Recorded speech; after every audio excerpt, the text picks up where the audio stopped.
नमस्कार दोस्तों, मेरा नाम है अनुपम मिश्रा और आप सभी लोगों का द टाइम फ्रेम में एक बार फिर से बहुत बहुत स्वागत है। दोस्तों, इस समय मेरे सामने ओपन है निफ्टी का वीकली चार्ट।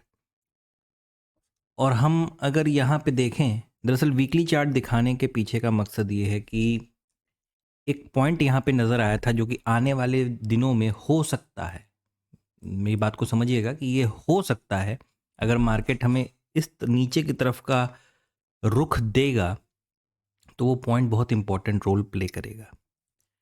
ये जो स्विंग आप देख रहे हैं, दरअसल वीकली एनालिसिस का कोई वीडियो तो नहीं था, लेकिन जब मैं मंडे के लिए यानी आज के लिए एनालिसिस कर रहा था पिछले वीडियो में, तो उसमें इस चीज़ का भी जिक्र हुआ था। यहाँ पे मार्केट हमें एक हाफ पैटर्न की तरह दिखाई दे रही है, लेकिन ये हाफ पैटर्न सिर्फ यहाँ से वापस ऐसे निकल जाएगा तब तो ठीक है कि भाई कोई बात नहीं, मार्केट ने यहाँ पे एक हाफ पैटर्न क्रिएट किया और एक फ्लैग की तरह ऊपर इसे निकालने की कोशिश किया, निकाल दिया। लेकिन मान लीजिए अगर मार्केट इसी हिस्से को नीचे और लाती है, अगर मार्केट को ऐसा लगता है कि नहीं भाई, हमारे लिए ये हिस्सा एक हाफ पैटर्न अभी कंप्लीट हमारा नहीं हुआ है, तो आप देख पाएंगे वीकली चार्ट पे कि हमारे लिए ब्रेकआउट का हिस्सा कौन सा, ब्रेकआउट का हिस्सा हमारे लिए है ये वाला। ठीक है, अगर हम इस हिस्से को लेके बात करें तो जब भी ब्रेकआउट ऐसे होता है ना, अमूमन देखा गया है, जैसे आज भी हुआ था मार्केट में भी, मैं बस आपको थोड़ी देर में उस चीज़ को समझाता हूँ क्लियरली।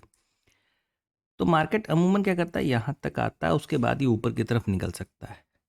लेकिन हम अगर इस हिस्से को भी देखेंगे तो मार्केट तकरीबन 20,000 के लेवल से गिरना चालू किया है और गिरते गिरते आया है वो तकरीबन 19,200 तक, या 230, 240, 250 तक।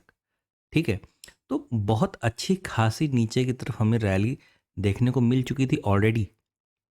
अगर मान लीजिए हमें यहाँ पे अब इस चीज़ को समझना है, तो या तो मार्केट भाई इस तरीके से और मार्केट को नीचे आना है, तो मार्केट के पास एक बहाना क्या रहेगा, ये वाला।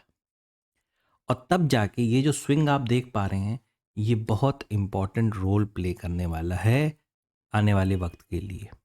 अगर ध्यान दीजिएगा, अगर मार्केट नीचे की तरफ आता है तो, अगर नीचे की तरफ आता ही नहीं है तब तो कोई बात ही नहीं है, तब तो बात ही खत्म, ये एनालिसिस ही बेकार हो जाएगा फिर। ठीक है, चलिए कल के लिए देखते हैं कि क्या कर सकते हैं।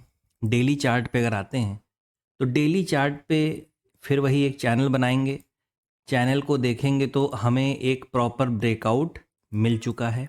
ठीक है, मार्केट ने इस चैनल के ऊपर क्लोजिंग तक दे दी है। ठीक है, लेकिन ये जिस प्रकार का फॉर्मेशन मार्केट ने किया है ना, बस इसी को देख के थोड़ा सा डर लग रहा है। डर मतलब एक चिंता सी, कि मतलब यहाँ पे जो एक ये फॉर्मेशन का जो कैंडल बना है, अगर इसमें थोड़ी बॉडी वाला हिस्सा, बात को समझिएगा, बॉडी वाला हिस्सा थोड़ा ज़्यादा होता ना, तो शायद ऊपर की तरफ और रैली देखने को मिलती, या इसके बावजूद भी रैली मिल सकती ऊपर की तरफ।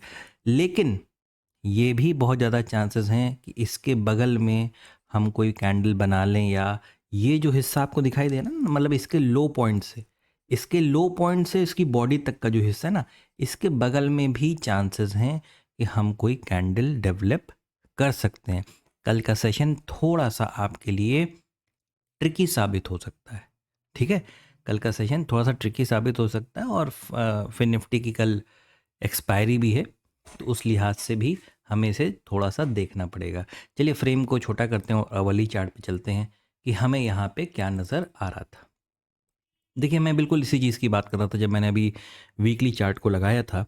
तो वीकली चार्ट पे जो ब्रेकआउट था ना, जैसे ये मान लीजिए ये रेजिस्टेंस लेवल है। ठीक है, तो मार्केट ने यहाँ देखिए ब्रेकआउट दिया, फिर रीटेस्ट, पूरा नीचे तक रीटेस्ट किया और फिर ऊपर की तरफ चलने लगा।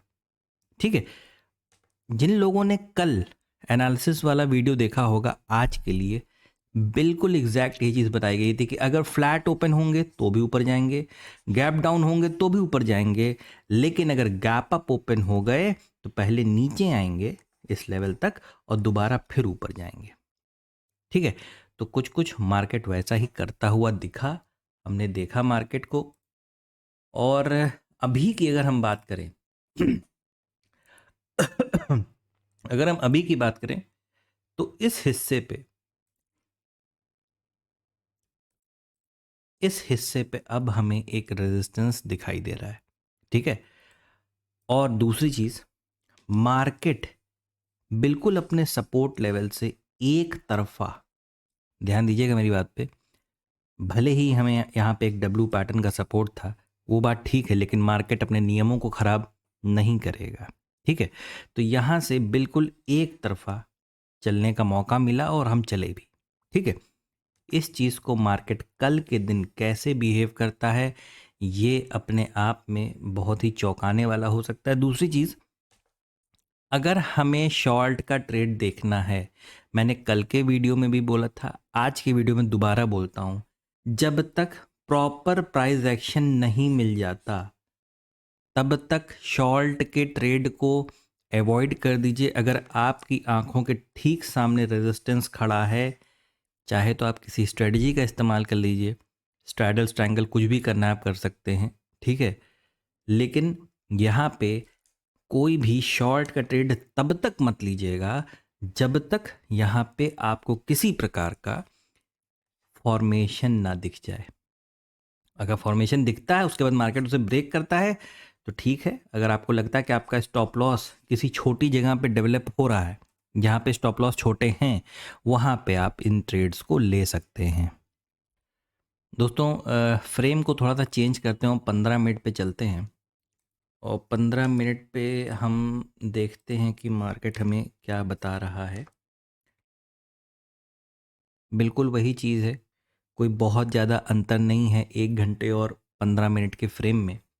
अगर हम ध्यान से देखना चाहेंगे तो ये हिस्से ने क्या किया था, देखिए, ये एक ट्रेंड लाइन का ब्रेकआउट था, ठीक है। यहाँ पे ट्रेंड लाइन का ब्रेकआउट था, मार्केट बिल्कुल ऐसे गया है ना। ये ऐसे जा सकता है या यहाँ पे रेंज बना के, देखिए बात को समझिएगा थोड़ा सा, बहुत शार्प, ये देखिए बहुत शार्प हिस्सा यहाँ पे आपको नज़र आ रहा है, ठीक है। अगर हम इसे एक सपोर्ट की तरह अब हम ट्रीट करते हैं, दोस्तों मैं एक बार फिर से इस चीज़ को आपको समझाने की कोशिश करता हूँ, एक बार दोबारा आप इसे देखें। ये हिस्सा जो आपको नज़र आ रहा है, ये है ना, मार्केट इसी हिस्से को ब्रेक करके ऊपर गया था, ब्रेकआउट दिया था। तो अब यही हिस्सा हमारे लिए किस चीज़ का काम करेगा, एक प्रकार के सपोर्ट लेवल का काम करेगा, ठीक है। और ये हिस्सा अगर कुछ ऐसा बिहेव करता है, कुछ इस प्रकार का, देखिए दोस्तों, मैं कल क्या होगा हम उसका सिर्फ अंदाज़ा ही लगा सकते हैं मार्केट को देख के, ठीक है। जो हम लोग कहते हैं, बताते हैं, वो एज़ पर एक्सपीरियंस बताते हैं, हमारे कहने पे मार्केट नहीं चलता है, ठीक है। तो इस चीज़ को आप भी समझिएगा। अगर यहाँ पे किसी प्रकार का कोई फॉर्मेशन होता है, दोबारा मार्केट से नीचे की तरफ ब्रेक करता है, तो हमें कुछ इस प्रकार के फॉर्मेशन को देखने को मिल सकता है। यहाँ से, इस पॉइंट से, जब ये वाला कर्व जब मार्केट डेवलप करना चाहेगा, तो हो सकता है इस कर्व से मार्केट डायरेक्ट ऊपर की तरफ निकलना चाहे, या अगर नीचे आ जाता है तो हम उसके बाद देखेंगे कि हमें मार्केट में क्या करना है। तो ये तो 15 मिनट्स के चार्ट को लेके हो गई बात। उसके नीचे के चार्ट पे हम एनालिसिस करते ही नहीं हैं। दोबारा चलते हैं एक बार के लिए सिर्फ कहाँ पे, डेली चार्ट पे, ठीक है। मैं सारी ड्राइंग्स को डिलीट कर दे रहा हूँ ताकि आपको एक चीज़ बतानी है उसे मैं बता सकूँ। हम एक काम ये करते हैं, दो लाइनों को बना लेते हैं। एक हमारे लिए हो जाएगी ये टॉप, ठीक है, और एक ये वाली लाइन, ठीक है। करना क्या है, करना बस इतना है, ये जो हमने 19,544 की लाइन ड्रॉ की है ना दोस्तों, इसको थोड़ा सा मैं और जूम करता हूँ चार्ट को, ताकि जो कैंडल, दरअसल ऐसी कैंडल मिली है ना आज की कि बहुत ज़्यादा पता नहीं क्यों कॉन्फिडेंस नहीं आ पा रहा है तो ये बुलिश लेकिन उसके बावजूद कॉन्फिडेंस में थोड़ी सी कमी है। और इसको हम क्या करते हैं, इस वाली लाइन को ड्रॉप करके नीचे, हम इसके नीचे ले आते हैं, ठीक है। मतलब अब हमारा लेवल क्या हो गया है, 19,520, और नीचे का लेवल है 19,430, ठीक है। दोस्तों, कहीं पे भी मार्केट अगर ओपन होता है और वो वक्त गुजार के इस लेवल के नीचे आने की कोशिश करता है, तो शायद हमें, मैंने कहा था ना स्टार्टिंग में, एनालिसिस के स्टार्टिंग में, कि इसके, इस लेवल के बीच में भी हो सकता है हमें कोई कैंडल कल को देखने को मिल सकता है। उसी तरीके से काम करेंगे। मार्केट ऑलरेडी काफ़ी सपोर्ट लेवल से अपने, ठीक है ना, सपोर्ट लेवल से अच्छी तरीके से उठ के ऑलरेडी एक बार में यहाँ तक पहुँचा है। देखिए, मैं इस चीज़ को बिल्कुल डिनाई नहीं कर रहा हूँ कि मार्केट इस समय एक बुलिश मोड में दिखाई दे रहा है। वो हो सकता है ये सारे लेवल्स को क्रॉस करते हुए, इस स्विंग को भी क्रॉस करते हुए निकल जाए कल की डेट में, ठीक है। लेकिन मैंने एक चीज़ बताई थी ना कि अगर इसी कैंडल में थोड़ी सी बॉडी मिल जाती ना, ये हिस्सा थोड़ा सा बॉडी की तरह बिहेव करता, तो कॉन्फिडेंस और ज़्यादा होता। यहाँ पे किसी चीज़ की कमी महसूस हो रही है, ठीक है। तो थोड़ा सा इस चीज़ को आप भी ध्यान दीजिएगा। थोड़ा सा ट्रिकी सेशन हो सकता है, आराम से प्ले कीजिएगा। बाकी इतना ही था एनालिसिस के रूप में मुझे बताने के लिए कल के लिए। तो कल ट्यूसडे है और 5 तारीख है। आशा करता हूँ कि आपको एनालिसिस समझ में आया होगा और अच्छा भी लगा होगा। दोस्तों, अगर आपको मेरा एनालिसिस अच्छा लगे तो please like, subscribe and share my channel. धन्यवाद। नमस्कार।